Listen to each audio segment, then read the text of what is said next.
sobrang sakto nito because meron kaming research. So, Miss Tin, paano siya nag-start out? So, I read upon you before, gusto mo na talaga maging astronomer. Pero, so apart from being an analog astronaut nutritionist, kindly highlight your,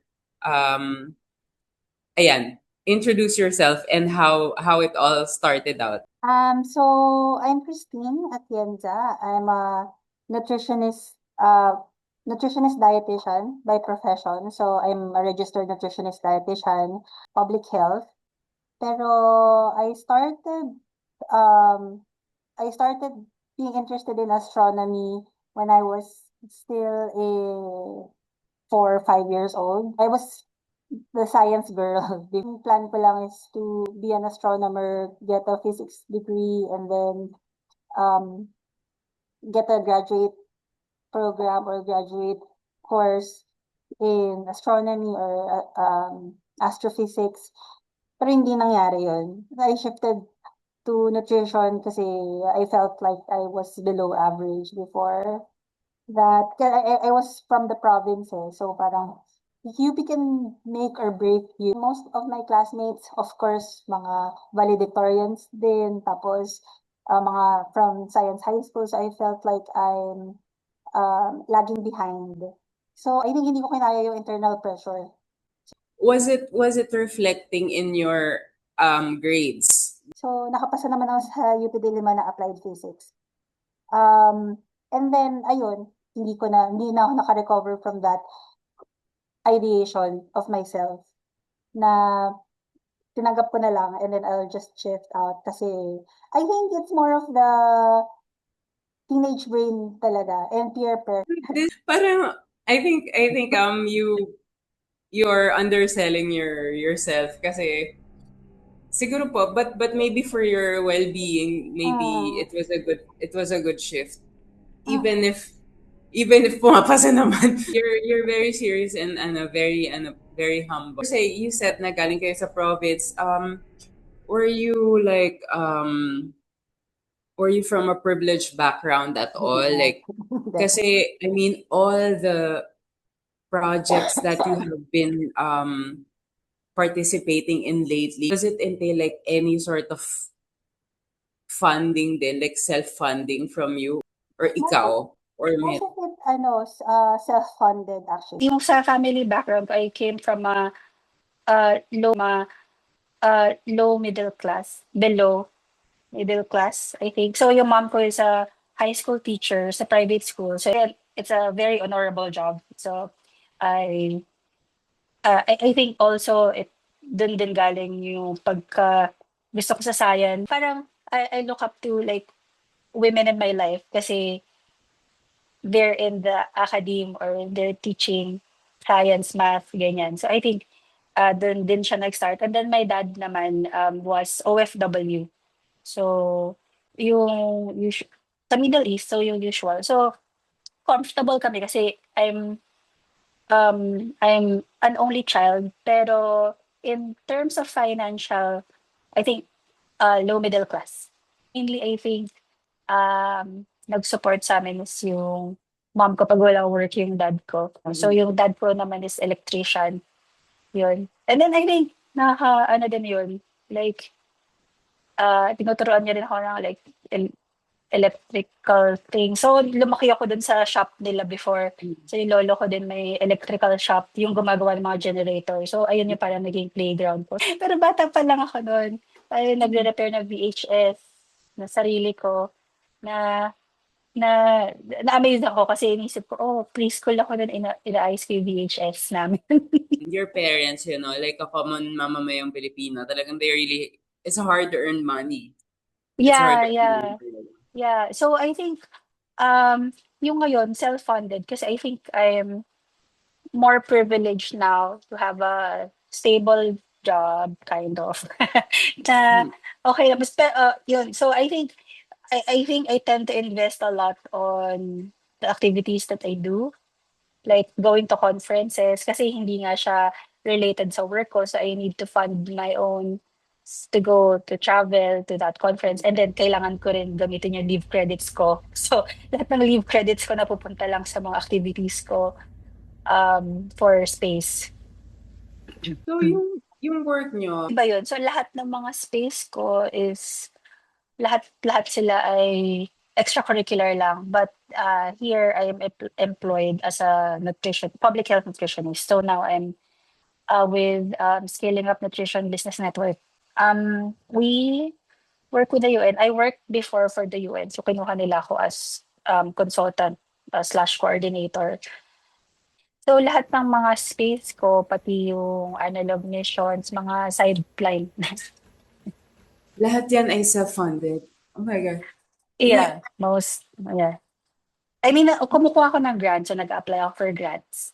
Kaya minsan hindi naman siya self-funded, but most of it self-funded. So from salary, sa private ako ngayon, public health lang yung field. So I used to work for the Okay. UN, and then now yung sa partner org nila, which is not the UN, but I still work for the UN. Parang it's an international organization. So I go to communities, yeah, to implement programs in nutrition, or nagsusulat ako ng policies either before sa World Food Program ako. World Food Program. So, and now? Scaling Up Nutrition Business Network, which is co-convener din ng WFP. So basically, I coordinate yung mga malalaking businesses, kaya siya business network is mga malalaking businesses like Ayala, SM, Jollibee, yung may mga nutrition programs para like aligned yung Social CSR. responsibility. Yeah, CSR, yes. Corporate Yeah, social usually, responsibility. usually yung mga kausap ko CSR or yung mga foundations attached nila na they're working on nutrition para lang sort of may kind of alignment. Iba-iba pa rin yung programs nila, pero at least we talk together and then ina-align yung KPIs. From your understanding and in simple terms na pwedeng maano ng mga common Pinoys, ano yung kinaganda nung pagla-launch natin ng ating Diwata satellites tsaka yung ating Maya satellite? So, yung Diwata tsaka yung mga Maya, actually for ano sila, mostly for capacity building sila. So we're training engineers to make or build satellites. But yung sa satellites, that why we need or why we want to build our own satellites. Kasi, yun na, first of all, actually, malaki yung ginagastos natin sa pagbili ng mga satellite data. Mas malaki than building our own. And then, why we are procuring satellite images. Kasi yun nga, that's what we need. That's what we use for typhoons or sa weather forecasting or a lot actually. So ayun yung may vantage point kasi may ibang vantage point kasi yung space na maagapan mo agad. Like for example, yun nga yung typhoons or yung damage ng sa floods, ganyan.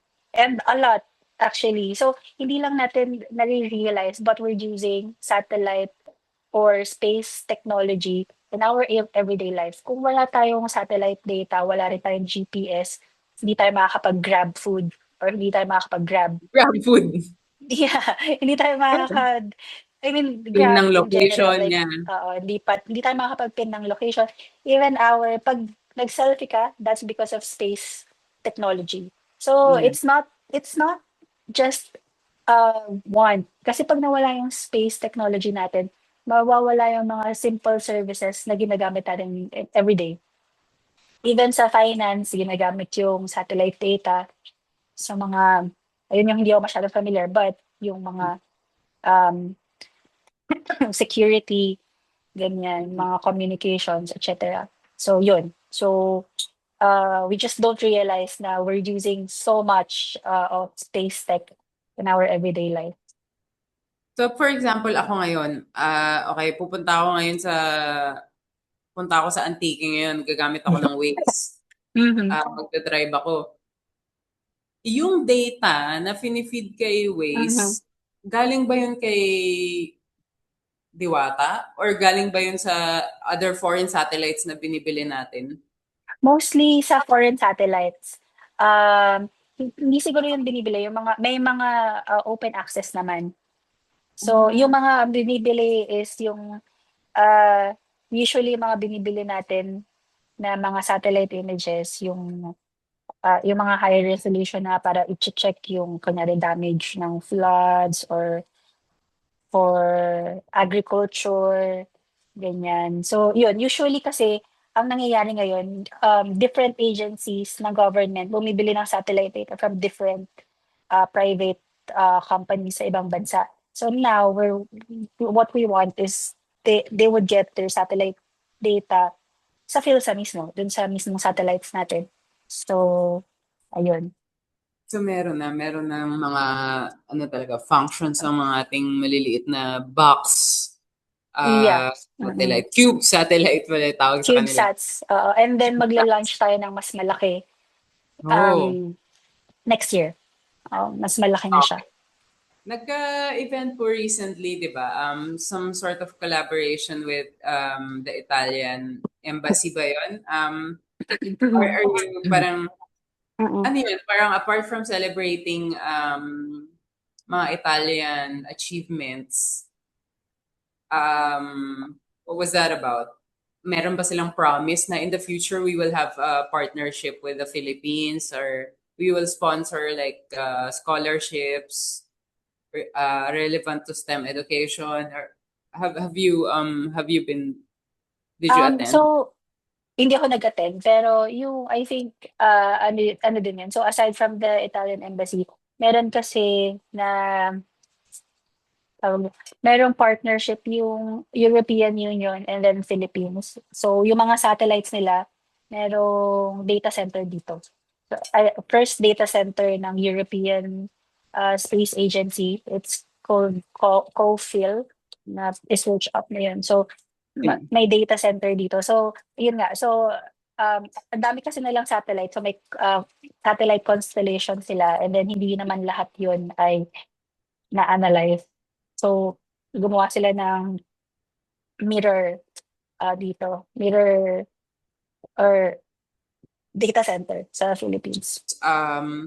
Na-mention nyo, di ba? Na-mention nyo yung traffic, monitoring traffic. That's why pala, okay. That's why in many parang pieces of literature, sinasabi nga nila na satellites are integral to not only monitoring ng movement ng earth, ng soil, ng mga bagyo, kundi pati traffic, pati ano, kasi nga everyday situations, including paggamit ng Waze at Grab food. And I think, baka pati yung internet connection natin, kasi may Starlink na and it's, yun. So, baka maging reliant na rin tayo sa space to get our internet. Kaya may Starlink na tayo sa Philippines.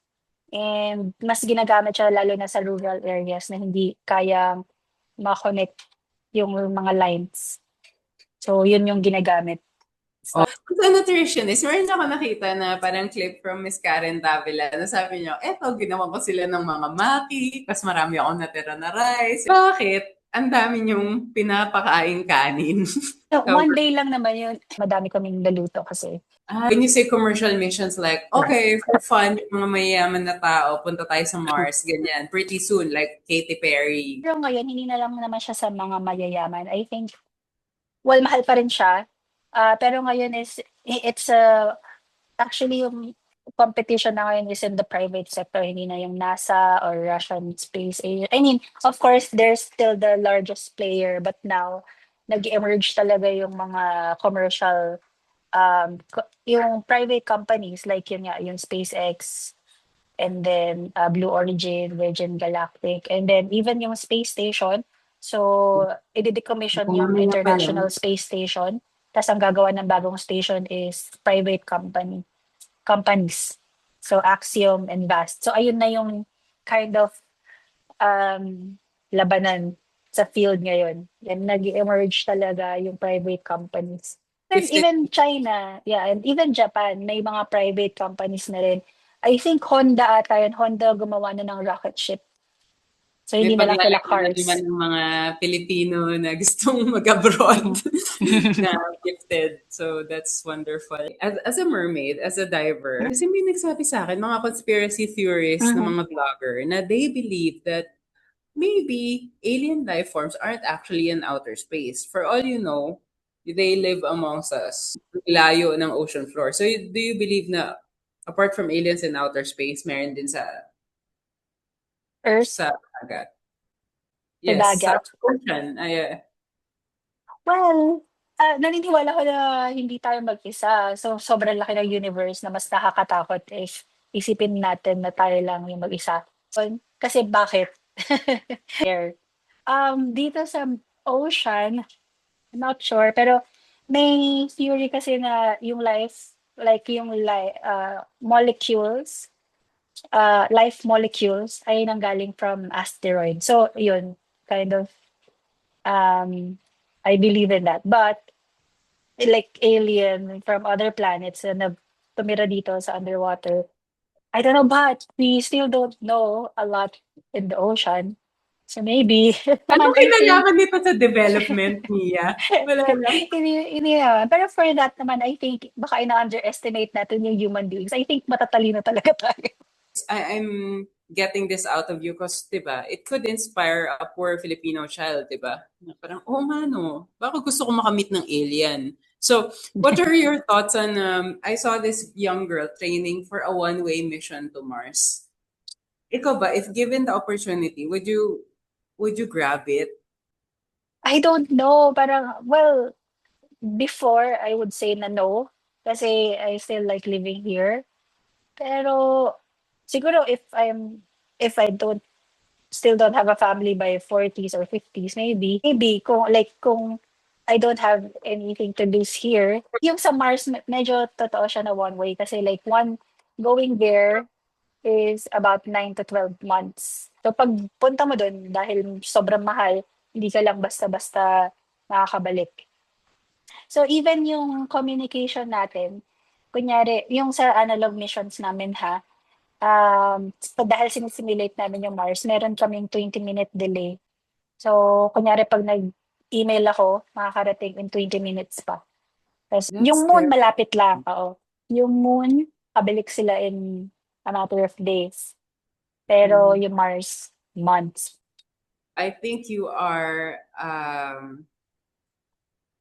a testament that Filipinos actually have a place in space. Because you aspired to take up a physics degree. So do you think STEM education ultimately uh, advances quality of lives for Filipinos? Yes, of course, definitely. So, ayun yung sad nga lang na konti lang yung nag-STEM ngayon. And then, I'm not sure, I don't have the data. I think for me, personally, not personally, parang sobrang kulang tayo ng scientist or researcher sa population natin. I mean, may nakita ko ratio before eh, pero sobrang konti lang na researcher natin. Parang 1 out of 10,000 or whatever Filipinos, yung researcher. And kulang yun. And kung makikita mo yung mga developed country, sobrang nag-invest sila sa STEM because they know that science will develop their country. Ko lang sana ng inspiring words from you to Mhm. every poor child who dares to dream of becoming an astronaut. Go pursue your dream. And lagi mo sinasabi, space is opening up not just for engineers, for scientists, or for doctors, kasi yun yung usual path ng pagiging astronaut is either you're a pilot, engineer, doctor, or a teacher. May mga teachers pala na nasa astronaut. But space is opening up. So kahit anong field, kahit musician ka or artist, we Really? all need, yeah, of course, we need that in space. So ngayon meron akong mentee sort of na space architect na from Bataan. We have space lawyers. So everything is every skill that we have is transferable to space. Maybe next, we're bringing the whole humanity on the moon and on Mars. So bringing everything. Also, we need everyone. We need everything. Then even our culture. So pursue your dreams. Just follow your dreams. If you fail, it's fine. Pursue your dream space. It's a right time. It's the good time for them to dream of space again, of science again, of the cosmos. Kasi yun nga, ngayon we have the space agency na, and later on, I think sooner rather than later, we'll have a human space flight program. So they're at the right age to to pursue that dream. Thank you so much, pagbibigay mo sa akin ng 1 hour tsaka for your patience and for Sure, recording okay lang. for my project. Okay, Miss Christine, thank you so much. Thank you. Nice to meet you din. Nice meeting you. Bye-bye. Bye.